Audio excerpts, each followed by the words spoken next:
Okay जी students, हम लोगों ने पहले बात कर ली हुई थी different sources, different approaches to get literature, कि आप कितनी तरीक़ों से लिटरेचर को ले सकते हैं। They are journals, they are conference proceedings, they are newspaper sources, articles, thesis हैं, अनपब्लिश्ड स्क्रिप्ट्स हैं, या इवन टेक्स्ट बुक्स हैं, एंड इंटरनेट ऑब्वियसली।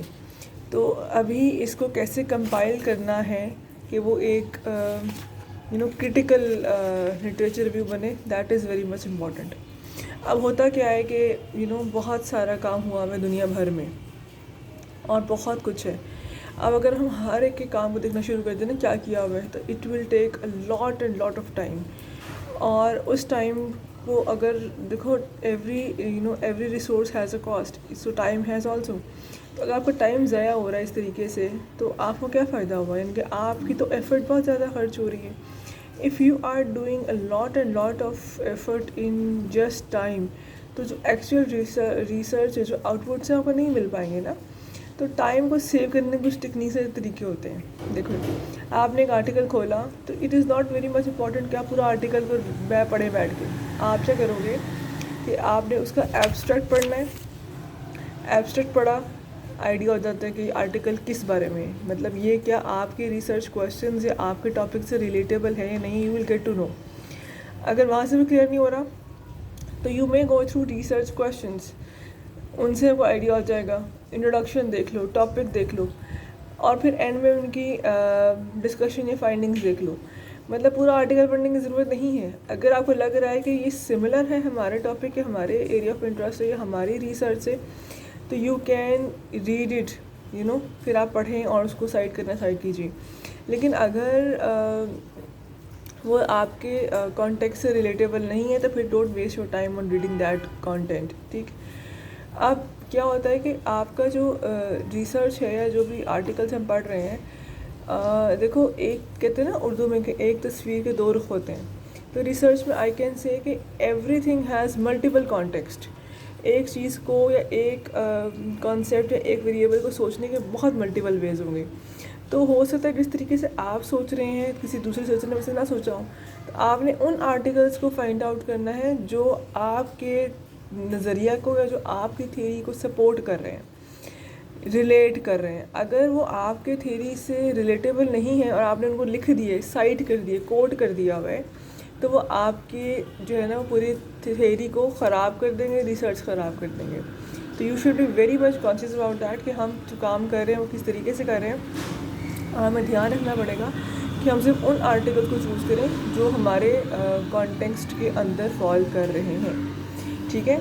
और याद रहे कि जिन जिन को भी आप पढ़ रहे हैं, जो भी आपको रिलेटेबल रख रहे हैं, अगर आप उनके कुछ कोट्स को लिख रहे हैं, कुछ स्टेटमेंट्स को आप कोट कर रहे हैं, तो you have to cite. And I have told in the class कि साइटेशन कैसे होती है। तो उसके लिए अमेरिकन साइकोलॉजिकल ऑर्गेनाइजेशन है, APA के नाम से वो बोलते हैं उसको। APA फॉर्मेटिंग होती है। There is a proper procedure to do APA citation. What you have to do is, I am sure, I am hoping कि ये नेक्स्ट आने वाले किसी भी चैप्टर के अंदर इसका डिटेल होगी। लेकिन फॉर नाउ अभी आप लोगों ने ढूंढना है कि APA साइटेशन क्या होती है। You have internet facility with you, ढूंढें किस तरीके से की जाती है। और आप सब ने अपने अपने वॉइस नोट्स शेयर करने हैं कि आपको क्या पता चला है रिगार्डिंग APA साइटेशन। ठीक।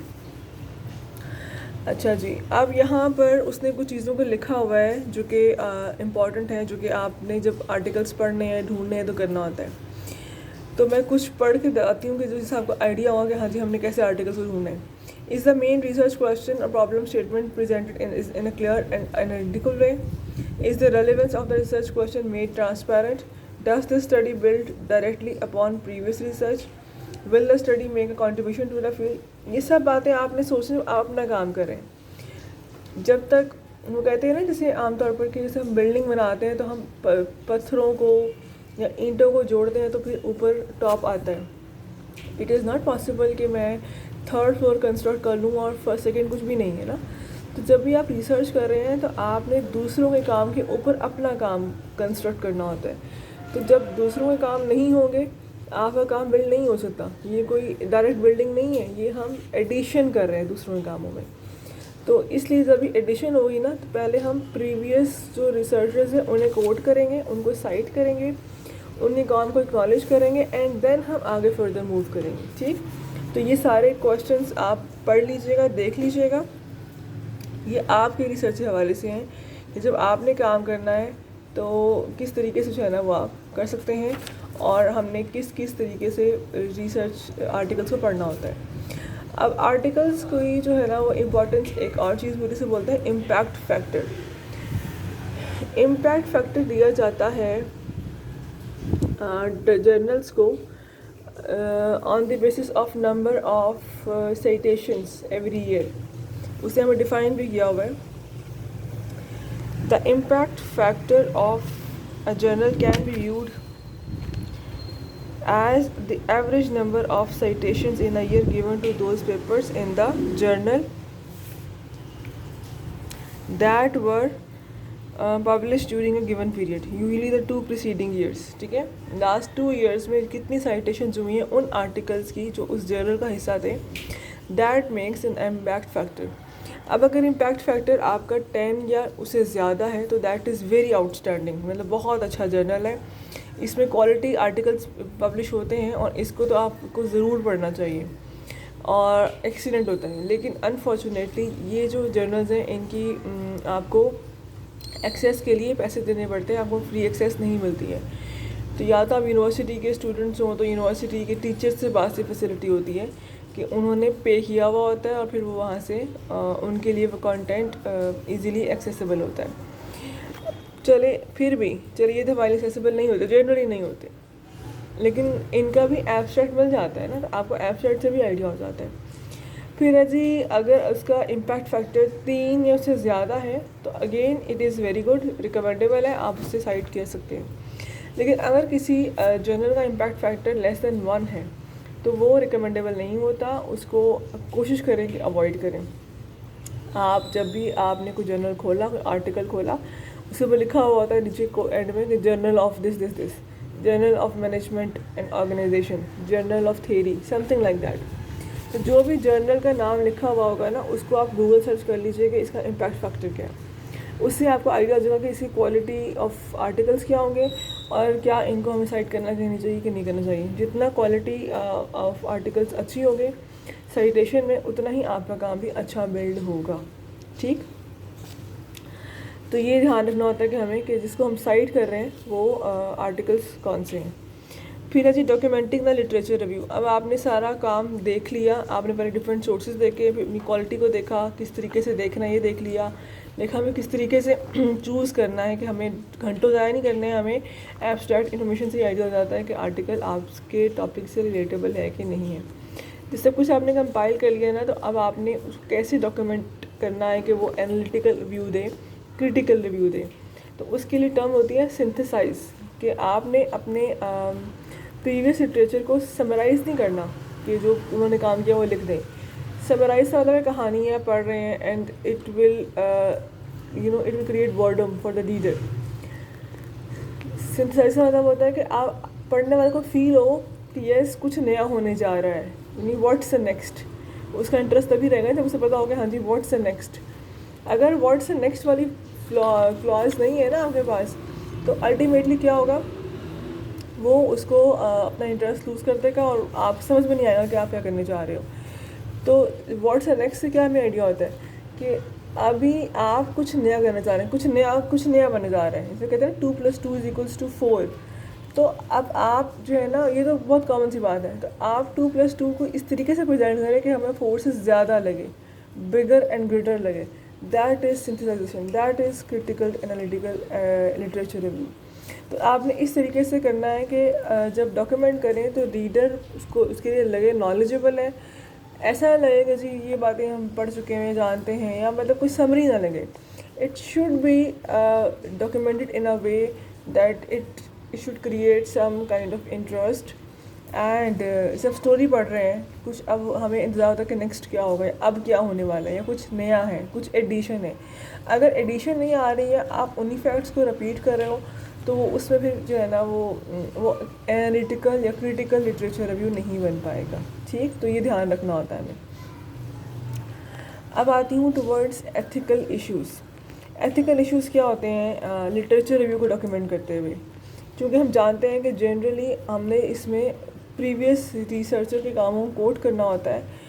तो सबसे बड़ी गलती क्या होती है जो हमारे करते हैं researchers, as I told in the class, कि किसी का काम उठाया और किसी और का नाम लिख दिया, ठीक, या किसी ने कोई और स्टेटमेंट कुछ और दी हुई थी, आप उसको किसी और तरीके से प्रेजेंट कर दो, लेकिन उसकी बात का मतलब कुछ और था और आप उसका मतलब ही बदल दें।